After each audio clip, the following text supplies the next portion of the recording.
सबसे पहले तो माननीय जसवंत सिंह जी, जो हमारी पार्टी के भी बहुत बड़े नेता थे,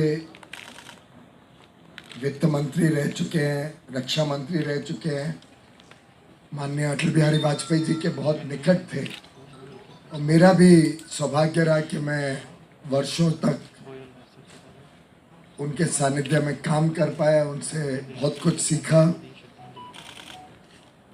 उनके स्वर्गवास पर मैं शोक प्रकट करता हूँ और परिवार में चिंता उल्टी होती है कि कहीं बहुत ज़्यादा ना भरा हुआ हो और सोशल डिस्टेंसिंग का पालन हो रहा है कि नहीं हो रहा है।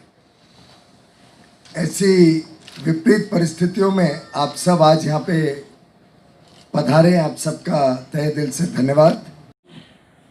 मुझे याद है एक बार एक किस्सा, जब कोई फल सब्जी लेके एक ट्रक पे किसान मार्केट की तरफ जा रहा था और पीछे स्कूटर पे कोई अधिकारी आके उसको जिस प्रकार से परेशान कर रहा था, मेरी आंख के सामने मैंने एक दृश्य देखा और उसके ऊपर केस की धमकी कि तुम कैसे हमारी मंडी के थ्रू नहीं गए, डायरेक्ट कैसे खेत से जा रहे हो, पर्ची कहाँ है तुम्हारे मंडी की, तुमने टैक्स भरा है कि नहीं भरा है।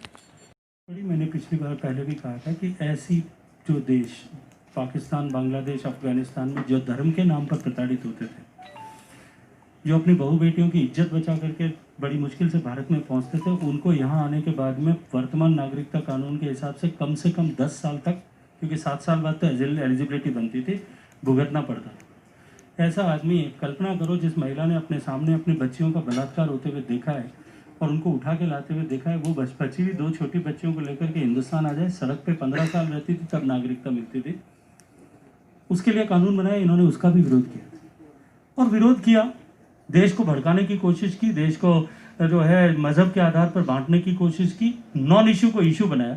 तो क्या उसके लिए क्लैरिफिकेशन करना अपराध है या क्लैरिफिकेशन नहीं करना चाहिए, अपने हाल पे छोड़ देना चाहिए? ऐसा नहीं होता। ये मोदी जी की सरकार है, इसमें ऐसा नहीं होता कि हम बिना किसी आधार के करें। ये सारे जितने रेकमेंड जो निर्णय किए गए, ये सारे स्वामीनाथन साहब की रिपोर्ट के रिकमेंडेशन है, उसी के आधार पर किए गए, व्यापक रिसर्च के बाद में किया है। लेकिन कोई यदि ये तय कर ले कि मुझे नॉन इश्यू को इश्यू बनाना ही है, उन्होंने तो जनधन खातों का भी विरोध किया था। आज जनता, देश की जनता को अब विरोध करके बताएं कि देश में जनधन खातों की आवश्यकता है कि नहीं है।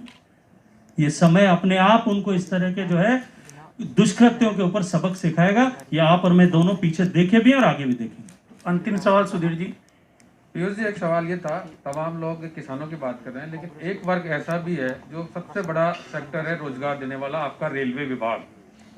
अभी रेलें चल नहीं रही। जयपुर की बात करें, जयपुर में लगभग 125 ट्रेनें रोज गुजरती थी, वो कोरोना की वजह से बात कर लेंगे आज। बहुत अच्छा सवाल है। वहाँ जो इसके जो लोग जुड़े हुए हैं, लोग हैं, मतलब तनख्वाह दे रही है रेलवे, वहाँ तक तो ठीक है, लेकिन जो स्टेशन पे काम करने वाले कुली से लेके और जो दूसरी दुकानें हैं, खोमचे लगाते हैं, वो लगाते हैं, उनका सारा व्यवसाय बंद है।